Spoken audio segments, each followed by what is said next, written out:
Hello friends, आज हम बौद्ध धर्म का भाग 2 पढ़ेंगे। इसमें मैं बौद्ध संगीतियाँ जो है वो लेके आई हूँ और उम्मीद करती हूँ कि आपको आज की ट्रिक जो है वो अच्छी लगेगी। तो चलिए शुरू करते हैं एक आसान सी ट्रिक के साथ। तो हमारी जो ये पहला है कि प्रथम बौद्ध संगीति, इसका समय जो है वो 483 ईसा पूर्व, ठीक है। और ये कहाँ पर हुई थी? इसका स्थान जो है वो सप्तर्णिका गुफा या फिर राजगृह, और किसके शासनकाल में हुई थी? अजात शत्रु के। और इसकी अध्यक्षता की थी महाकश्यप, और इसका कार्य था कि बुद्ध के उपदेशों को सुत्त पिटक तथा विनय पिटक में अलग अलग रूप से संकलित किया गया था, ठीक है। तो देखिए हम इसे कैसे ट्रिक के माध्यम से याद रखेंगे। प्रथम यानी एक, ठीक है। हम प्रथम को एक से याद रखेंगे कि महात्मा बुद्ध जी एक महान व्यक्ति थे। तो महान कहाँ प्यारा है? महाकश्यप। कैसे व्यक्ति थे वो? महान व्यक्ति थे। अगर आपसे पूछ लिया जाए कि प्रथम बौद्ध संगीति की अध्यक्षता किसने की थी, तो आपने ये याद रखना है कि महात्मा बुद्ध जी एक महान व्यक्ति थे। तो वहां पे महान से आपको महाकश्यप याद आ जाएगा, ठीक है। अब दूसरा है कि उनका शासनकाल। तो देखिए उनका एक भी शत्रु नहीं था। कौन नहीं था? उनका एक भी शत्रु नहीं था। तो शत्रु यानी अजात शत्रु, ठीक है। और घर सभी को पता कि एक ही होता है, तो उन्होंने अपने घर को क्या किया था? त्याग दिया था, यानी राजगृह। तो महात्मा बुद्ध जी ने क्या किया था? अपने गृह को त्याग दिया था। तो बन गया कि प्रथम बौद्ध संगीति का स्थान जो है वो राजगृह, और शासनकाल किसका था? अजात शत्रु का, और अध्यक्षता किसने की थी? महाकश्यप ने। हमारी द्वितीय बौद्ध संगीति जो है वो, उसका समय है 383 ईसा पूर्व, ठीक है। तो इसका स्थान जो है वो है वैशाली, और किसके शासनकाल में? कालाशोक। और इसकी अध्यक्षता की थी सब्बा कामी जी ने। और इसका कार्य क्या था? कि भिक्षुओं में मतभेद के कारण स्थविर एवं महासंदिग्ध में विभाजन, ठीक है। तो देखिए प्रथम को हमने एक से याद रखा था, अब द्वितीय को हम दो या दूसरे से याद रखेंगे। तो देखिए इसे कैसे याद रखेंगे कि महात्मा बुद्ध जी का हृदय जो है दूसरों से क्या था? विशाल था। दूसरों यानी द्वितीय, दूसरों की अपेक्षा उनका हृदय विशाल था। विशाल यानी वैशाली। और वो क्या करते थे? वो दूसरों में किसी भी तरह का कोई भेदभाव नहीं करते थे। उनके लिए काला और गोरा, क्योंकि रंग दो ही होते हैं, या तो काला या गोरा, ठीक है। तो वो काला गोरा ऊंच नीच किसी में भी कोई भेदभाव नहीं करते थे, यानी कि दूसरों में कोई भेदभाव नहीं करते थे। उनके लिए सब एक समान थे। और तीसरा है कि अध्यक्षता की थी सब्बा कामी ने। तो वो जो महात्मा बुद्ध जी थे वो अपने काम स्वयं करते थे, दूसरों से नहीं करवाते थे। सभी काम यानी सब्बा कामी, तो वो सभी काम अपने आप करते थे, वो दूसरों से काम नहीं करवाते थे। तो बन गया आपका कि स्थान क्या था? वैशाली, शासनकाल कालाशोक, और अध्यक्षता किसने की थी? सब्बा कामी ने। अब हमारा है तृतीय बौद्ध संगीति। तो इसका समय जो है 251 ईसा पूर्व। तो इसका स्थान है पाटलिपुत्र, और किसके शासनकाल में हुई थी? अशोक। और इसकी अध्यक्षता की थी मोगलीपुत्र ने, ठीक है। इसका कार्य था अभिधम्म पिटक का संकलन, ठीक है। तो देखिए अब तृतीय को हम कैसे याद रखेंगे? तृतीय को हम रखेंगे तीसरा, ठीक है। कि मान लीजिए किसी का पुत्र अगर तीसरे स्थान पर आता है, यानी फर्स्ट सेकंड ना आकर थर्ड आता है, क्योंकि पेरेंट्स की जो है काफी अपेक्षाएं होती है अपने बच्चों से। तो अगर उनका बेटा प्रथम स्थान पर ना आकर तीसरे स्थान पर आता है, तो उसके माता पिता को शौक लग जाता है। क्या लग जाता है? शौक लग जाता है। मतलब वो है दुखी से हो जाते हैं कि हमारा बेटा जो है वो क्या आया? तीसरे नंबर पर आया। और अध्यक्षता के बारे में तो आप ये देख लीजिए कि आपको वहां पे 30 शब्द जो नजर आएगा, तो 30 यानी तीन से स्टार्ट होता है 30, ठीक है।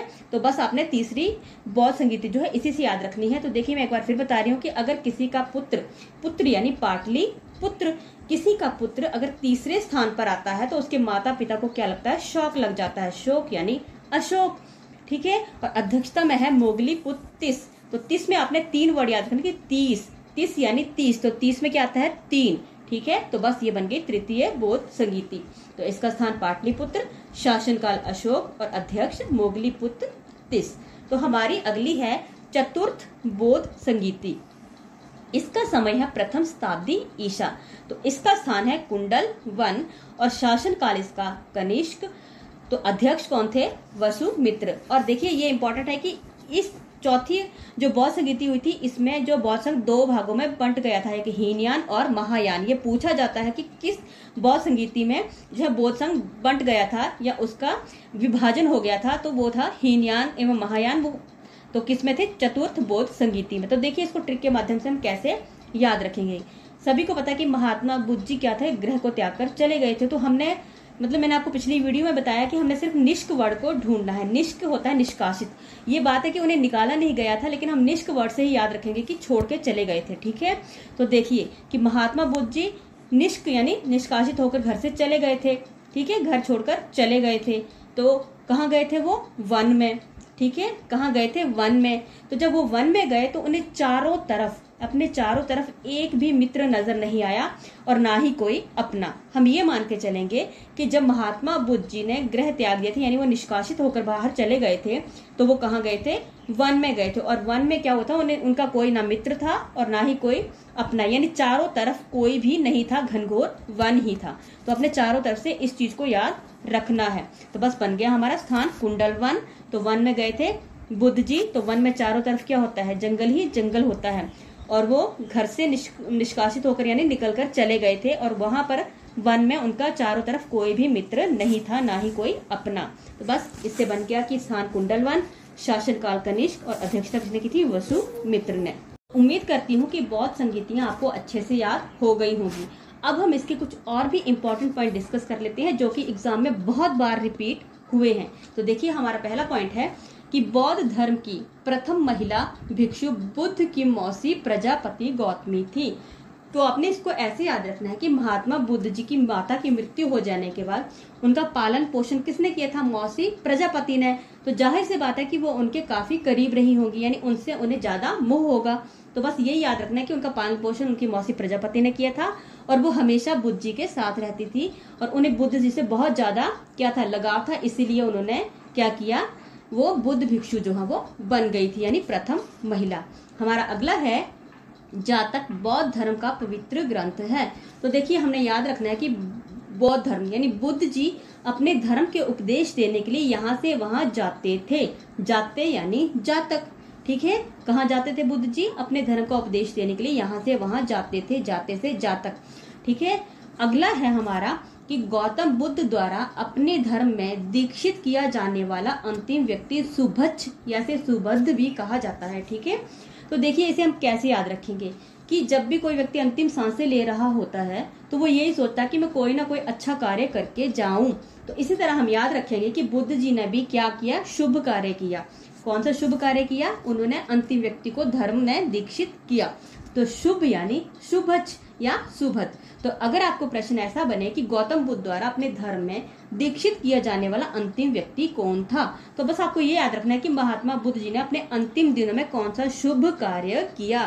तो शुभ से आपको सुभद्ध या सुभच्छ याद आ जाएगा। ठीक है, हमारा अगला पॉइंट है महात्मा बुद्ध द्वारा भिक्षुणी संघ की स्थापना वैशाली में की गई। अब देखिए, कोई अगर किसी संघ की, ठीक है, किसी भी संघ की अगर वो स्थापना करेगा तो उसके लिए विशाल जगह की आवश्यकता पड़ेगी। तो बस हमने ये याद रखना है कि भिक्षुणी संघ जो है काफी विशाल जगह पर स्थापित किया गया, यानी वैशाली। अगला है बौद्ध धर्म अनात्मवादी है। इसमें आत्मा की परिकल्पना नहीं की गई है। तो याद रखना है कि बौद्ध धर्म में आत्मा की परिकल्पना नहीं की गई है। और दूसरा है कि बौद्ध धर्म पुनर्जन्म में विश्वास करता है। ये प्रश्न भी बनता है कि बौद्ध धर्म पुनर्जन्म में विश्वास करता है या नहीं करता है। तो वो पुनर्जन्म में विश्वास करता है। ठीक है, और अगला है कि अनात्मवाद को ही नैरात्मवाद भी कहा जाता है। अगला, बौद्ध धर्म ने वर्ण व्यवस्था और जाति प्रथा का विरोध किया। मैंने आपको बताया था ये द्वितीय बौद्ध संगीति में कि महात्मा बुद्ध जी किसी भी प्रकार की वर्ण व्यवस्था यानी किसी भी दूसरे व्यक्ति से कोई भेदभाव नहीं करते थे। उनके लिए काला गोरा ऊंचा नीचा सब एक समान थे। तो बस वही है कि बौद्ध धर्म में वर्ण व्यवस्था और जाति प्रथा का विरोध किया गया, वो उसे नहीं मानते थे। ठीक है, अगला है बौद्ध धर्म में स्त्रियों को भी संघ में प्रवेश का अधिकार प्राप्त था। जाहिर सी बात है कि जब वो किसी भी तरह का कोई भेदभाव नहीं मानते थे तो स्त्रियों को भी वो बराबर ही मानते थे, उन्हें भी बराबर का अधिकार प्राप्त था। ठीक है, अगला है बौद्ध संघ का संगठन गणतंत्र प्रणाली पर आधारित था। प्रश्न बनता है कि किस प्रणाली पर आधारित था? तो ये था गणतंत्र प्रणाली पर। ठीक है, अगला है बौद्धों का सबसे पवित्र और महत्वपूर्ण दिन वैशाख पूर्णिमा है, जिसे बुद्ध पूर्णिमा के नाम से भी जाना जाता है। ये तो सभी को पता है। अगला है बुद्ध के पंचशील सिद्धांत का वर्णन छंदोग्य उपनिषद में मिलता है। ठीक है, तो किस में मिलता है? छंदोग्य उपनिषद में। ये भी बहुत ही इम्पोर्टेंट पॉइंट है। तो चलिए अब हम कुछ एमसीक्यूज करते हैं और देखते हैं कि हमें कितना याद हुआ। तो हमारा पहला प्रश्न है, बुद्ध का अर्थ है महात्मा, भगवान, महान व्यक्ति या एक ज्ञान संपन्न व्यक्ति। तो बुद्ध यानी बुद्धि, ठीक है। तो बुद्धि जिसके पास होगी तो वो जाहिर सी बात है उसने ज्ञान प्राप्त किया होगा। तो बस हमारे ऑप्शन घ कि एक ज्ञान संपन्न व्यक्ति, ठीक है। अगला है, एशिया की रोशनी किसे कहा जाता है? महात्मा बुद्ध को, महावीर, अशोक या कनिष्क। तो सभी को पता है कि महात्मा बुद्ध जी को एशिया की रोशनी कहा जाता है। हमारा अगला प्रश्न है, प्रथम बौद्ध संगीति कहाँ पर हुई? पाटलिपुत्र, कुंडलवन, राजगृह या वैशाली। तो देखिए कैसे बताया था मैंने कि घर क्या होता है, एक ही होता है। तो महात्मा बुद्ध जी जो कैसे थे कि वही एक ऐसे महान व्यक्ति थे जिन्होंने अपनी गृह का त्याग जो है वो कर दिया था, सारा राजपाट छोड़ दिया था, ठीक है। तो क्या बन गया? राजगृह। अगला है हमारा प्रश्न, चतुर्थ बौद्ध संगीति किसके शासन काल में हुई? हमारी ऑप्शन है अजात शत्रु, कालाशोक, कनिष्क या फिर अशोक। तो चतुर्थ की बात हो रही है। तो चतुर्थ को मैंने कैसे याद किया था कि चारों ओर। तो जब क्या हुआ था, महात्मा बुद्ध जी निष्कासित होकर यानी घर छोड़कर चले गए थे, तो क्या हुआ था, वो वन गए थे और वन में चारों तरफ उनका कोई ना मित्र था और ना ही कोई अपना। तो बस बन गया कि निष्क यानी निकल कर गए थे। तो कौन आ गया? कनिष्क, हमारी ग ऑप्शन। अगला है, महात्मा बुद्ध ने भिक्षुणी संघ की स्थापना कहाँ की? राजगृह, वैशाली, कुंडलवन या पाटलिपुत्र। तो अगर किसी भी संघ की स्थापना करनी है तो उसके लिए कैसी जगह की जरूरत पड़ेगी? विशाल। तो विशाल कहाँ पे है? यहाँ पे ख यानी वैशाली, ठीक है। हमारा अगला प्रश्न है, बौद्ध धर्म जाति प्रथा एवं वर्ण व्यवस्था का विरोध करता था या उसको मानता था या दोनों ही या इनमें से कोई नहीं? तो मैंने बताया आपको कि महात्मा बुद्ध जी किसी भी दूसरे व्यक्ति से किसी भी प्रकार का कोई भेदभाव नहीं करते थे। उनके लिए काला गोरा ऊंचा नीचा सभी समान थे। तो वो क्या करते थे? विरोध करते थे इस चीज का, मतलब जाति प्रथा को वो नहीं मानते थे। यानी हमारी पहली ऑप्शन की क्या करता था? वो विरोध करता था। अगला है, बुद्ध के पंचशील सिद्धांत का वर्णन किसमें मिलता है? महापुराण, छंदोग्य उपनिषद, रामायण या ऋग्वेद। तो ये मिलता है छंदोग्य उपनिषद में। हमारा अगला प्रश्न है, द्वितीय बौद्ध संगीति के अध्यक्ष थे। देखिए ऑप्शन है सब्बाकामी, वसुमित्र, मोगलीपुत्र तिस या महाकश्यप। तो द्वितीय यानी दूसरा। तो महात्मा बुद्ध जी अपने सभी काम खुद करते थे, वो दूसरों से नहीं करवाते थे। दूसरों यानी द्वितीय। तो क्या बन गया? सब्बाकामी, यानी हमारी पहली ऑप्शन, ठीक है। अगला है, तृतीय बौद्ध संगीति किसके शासन काल में हुई? कनिष्क, अशोक, अजात शत्रु या कालाशोक। तो देखिए हमने क्या बताया था कि अगर किसी का पुत्र, ठीक है, किसी के पुत्र जो है वो तीसरे स्थान पर आता है तो उसके माता पिता को क्या लग जाता है? शोक लग जाता है, यानी एक तरह से वो दुखी हो जाते हैं, ठीक है।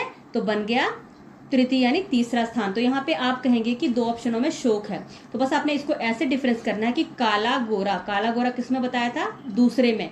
तो बस बन गई हमारी ख ऑप्शन, अशोक। अगला है, बुद्ध धर्म पुनर्जन्म में विश्वास करता था, विश्वास नहीं करता था, दोनों या इनमें से कोई नहीं? तो बौद्ध धर्म जो है वो पुनर्जन्म में विश्वास जो है वो करता था, ठीक है। वो आत्मा में नहीं करते थे विश्वास, लेकिन पुनर्जन्म में करते थे। अगला है, तृतीय बौद्ध संगीति के अध्यक्ष थे सब्बाकामी, महाकश्यप, मोगलीपुत्र तिस या वसुमित्र। तो मैंने क्या बताया है कि तिस यानी 30 किससे शुरू होता है? 3 से। तो 3 यानी तृतीय। तो हमारी ग ऑप्शन, मोगलीपुत्र तिस। अगला है, बौद्ध धर्म को भारत में अंतिम राजकीय संरक्षण किस वंश के शासकों ने दिया?